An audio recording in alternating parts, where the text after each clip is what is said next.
എങ്ങനെ എനിക്ക് ദൈവത്തെ പ്രസാദിപ്പിക്കാൻ സാധിക്കും? പ്രാർത്ഥനയിലൂടെ. How can I please God? Through prayer. നമ്മുടെ പ്രാർത്ഥനകൾ ദൈവത്തെ പ്രസാദിപ്പിക്കുന്നതാണ്. ഞാൻ ദൈവസന്നിധിയിൽ എൻ്റെ വിഷയമായി ചെല്ലുമ്പോൾ, ഞാൻ ദൈവസന്നിധിയിൽ പ്രാർത്ഥിക്കാനായി ചെല്ലുമ്പോൾ, എൻ്റെ പ്രാർത്ഥനയ്ക്ക് ഉത്തരം കിട്ടുക മാത്രമല്ല, പ്രാർത്ഥിക്കുന്ന എന്നിൽ ദൈവം പ്രസാദിക്കും, എന്നിൽ ദൈവം സന്തോഷിക്കുന്നു. കർത്താവിൻ്റെ കണ്ണ് നീതിമാന്മാരുടെ മേലും അവൻ്റെ ചെവി അവന്റെ പ്രാർത്ഥനയ്ക്ക് തുറന്നിരിക്കുന്നു.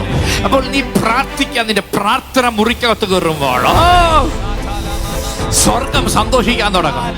നീ പ്രാർത്ഥന പായിലേക്ക് മുട്ടുമടക്കുമ്പോൾ, അല്ലെങ്കിൽ നിന്റെ കിടക്കമേൽ നീ പ്രാർത്ഥിക്കാനിരിക്കുമ്പോൾ, നീ നടന്ന് പ്രാർത്ഥിക്കുമ്പോൾ, ഇരുന്ന് പ്രാർത്ഥിക്കുമ്പോൾ, ഡ്രൈവ് ചെയ്യുമ്പോൾ നീ പ്രാർത്ഥിക്കുമ്പോൾ, ഒരു കാര്യം ഞാൻ പറയട്ടെ, സ്വർഗം സന്തോഷിക്കും. നീ എപ്പോഴൊക്കെ പ്രാർത്ഥന മുറിക്കകത്ത് കയറുന്നോ, നീ ദൈവത്തെ പ്രസാദിപ്പിക്കുക.